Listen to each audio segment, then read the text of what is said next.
Salut, cher agriculteur modèle, c'est Eric Bonou, le PDG de Syrie Agri Bénin. Investisseur dans le domaine agricole. Sur ma chaîne YouTube, je ne fais que parler de l'agriculture. Ou sur ma page Facebook, je ne fais que parler de l'agriculture. Comment il faut investir dans le domaine agricole pour avoir un rendement meilleur et quelles sont les périodes qu'il faut commencer par investir dans le domaine agricole. Maintenant, au Bénin, mon pays Bénin, au Bénin, nous avons deux saisons pluvieuses. Une saison pluvieuse au nord et deux saisons pluvieuses au sud. La première saison pluvieuse du sud commence à partir du mi-avril et prend fin dans le mois d'août. La deuxième saison pluvieuse du sud commence à partir du mois de septembre et prend fin dans le mois de novembre. Contrairement à celui du nord, ça commence à partir du mi-septembre et prend fin dans le mois de novembre. Mais nous avons fait un constat. Dans les 5 dernières années passées, nous avions constaté que la saison pluvieuse commence désormais à partir du mi-mars. Là, nous pouvons dire que c'est compte tenu des changements climatiques, des aléas climatiques et les déboisements que les gens font en désordre. Vous allez constater que aujourd'hui au Bénin, le déboisement est rapide, quoi. Vous voyez, non? Pour la construction des cailles, des logements. Moi-même, je fais ça parce que pour gagner des marchés, d'ailleurs, je dois couper les bois pour pouvoir construire sur les chantiers afin d'amener des ouvriers sur le terrain. Vous voyez, non? Donc, nous tous, nous sommes dedans. À ce niveau, nous devons revoir ça. Parce que beaucoup de personnes produisent aujourd'hui et ça ne donne pas au Bénin. Et les gens sont obligés d'utiliser les produits phytosanitaires pour accompagner les productions, ce qui n'est pas bon pour la santé des hommes, ce qui n'est pas bon pour les enfants, nous les consommateurs, ce qui n'est pas bon pour nous. Parce que aujourd'hui, au marché, même dans la basse vallée de Lomé, les gens qui font la production du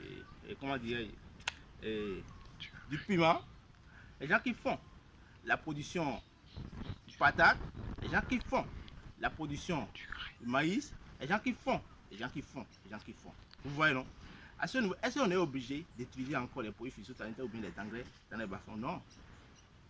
Quand il y a la crue apporte déjà les limons et avec ça, on peut déjà commencer l'agriculture sans l'utilisation des produits phytosanitaires. Aujourd'hui, tout est bouleversé, on ne sait pas là où on va, tout est bouleversé. Forcément, ces producteurs sont obligés d'acheter des produits, des engrais, etc. Ce qui est dommage pour nos santé. D'accord. Maintenant, nous allons vous montrer le rôle du bananier sur l'environnement et sur la santé humaine. Maintenant, approchez la caméra pour que je vous présente le rôle du banane. Comme vous le voyez ici, le bananier contribue à la protection du sol contre l'érosion. Il offre également un habitat pour la biodiversité et agit comme un puits. S'il dit qu'il agit comme un puits, c'est parce que le bananier en question, c'est l'eau. Maintenant, quel est le rôle du régime même, c'est-à-dire le régime, la banane, sur la santé humaine? La consommation, je dis bien la consommation du régime, c'est-à-dire la consommation du banane, contribue à la protection ou à la beauté de l'enfant depuis le ventre de sa mère lorsque l'enfant est en gestation. Parce que si la femme est enceinte et elle consomme assez de banane, vous allez voir que le jour que elle va accoucher, la beauté de l'enfant sera meilleure. Maintenant, d'accord.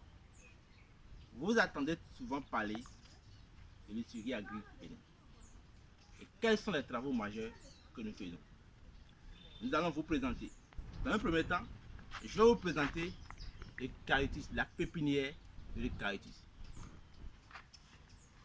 Vous voyez ici, c'est l'eucalyptus.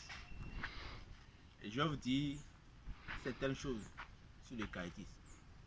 J'ai l'habitude de dire, si vous ne voulez pas gaspiller votre argent ou vous ne voulez pas jeter votre argent dans l'eau ou vous êtes sûr de récupérer au moins ce que vous avez investi, faites des caritis, faites des techs, faites le caïcédra, entrez dans la sylviculture car les produits forestiers ne demandent pas tant d'entretien rigoureux comme les produits fusiliers. Il suffit seulement d'avoir la patience. Dans l'intervalle de 5 ans, dans l'intervalle de 3 ans ou 5 ans, tu es déjà millionnaire. Maintenant, la croissance de cette jeune plante dépend de sa condition agroécologique et surtout l'entretien, son entretien. Maintenant, nous allons laisser ça là et entamer l'autre parce qu'on fait beaucoup de choses ici. Hein? Comme vous voyez, non? Ça. Ok, on vient ici. Papaye, mon papaye, la pépinière du papaye, la richesse de l'Afrique. La richesse, ça on appelle richesse. Si je vois ça là, je suis heureux, je suis content. Vous voyez, et même les éminents le font, les éminemment le font, les douaniers le font, etc. Sinon aussi nous allons citer, la joie me comme moi. Vous voyez non. Ici, si tu as un état, tu fais la position de ça là sur un état, nous avons 2000 plantes sur un état. Sur un état, si tu vends une unité, le jour que tu vas commencer par vendre les régimes même, c'est-à-dire le papaye même, le jour que tu vas commencer par vendre ça, si tu vends l'unité à 100 francs, toi-même, il faut compter. Nous ne sommes pas là pour calculer avec toi. Si tu es intéressé, tu peux nous contacter sur plus de 100 bénéfices, plus de 129, 68, 32, 13, 76, 80, 42, 29, 42. Là, nous sommes là. Mais je vous informe ceci. À partir dans le mois, à partir du mois de décembre, toujours dans l'année 2024, nous avons gagné un projet. On a gagné le PDG, le suivi, Agri Bénin avec son collaborateur. Nous avons gagné un projet et ça va dérouler bientôt à Kétou. 5 hectares de production de papaye. 5 hectares de production de papaye. Ça va commencer bientôt. Les 1 hectare, on a déjà gagné les produits de 1 hectare. On va commencer ça là. D'ici une semaine, ça va commencer. Mais ça passe. Ok, on vient ici. Ça là, même les charlatans, même à l'hôpital, les médecins nous prescrivent ça. Mais qui va dire maintenant, même si tu ne vis pas, tu n'es pas africain, tu vis dans les pays occidentaux, tu vas dire maintenant que tu n'as jamais utilisé le citron. Tu vas dire ça là, que tu n'as jamais utilisé ça là. C'est la pépinière du citron. C'est la pépinière, une richesse. Alors, là, on va laisser. Ici là, et si tu prends ça, si tu prends chez toi ou bien si tu fais seulement un carré de ça là, hein, si tu fais seulement un carré, et tu vends, tu vois le nom que ça donne, le nom que ça donne, hein, si tu vends 5 à 50 francs seulement, il faut imaginer. Quand on a déjà monté la pépinière, nous avons la pépinière des bananes plantains sur notre site. Vous voyez, c'est le site de l'Ussuri Agri Bénin. C'est notre site là. Donc, à partir, je reprends encore ça là. À partir d'aujourd'hui, moi, Eric Boun, le PDG de l'Ussuri Agri Bénin, comme tout le monde a l'habitude d'appeler cette plante Eucalyptus, moi, je vais le surnommer la richesse. C'est la richesse. C'est pour ceux qui ne le savent pas. Ici, c'est la richesse. Ok. D'accord. C'est notre site. C'est notre site là. Vous voyez, il y a les pépinières là-bas. Il y a aussi les pépinières là-bas. Il y a aussi les pépinières là-bas. Donc, nous sommes là. Nous sommes dans le département de Roubaix, commune de Dambour, arrondissement de Dambour. Même si tu fais Palmeraie, nous avons les pépinières aussi. Si tu fais Goyavier, le Cham-Cham, tout, il faut nous contacter. Merci à vous.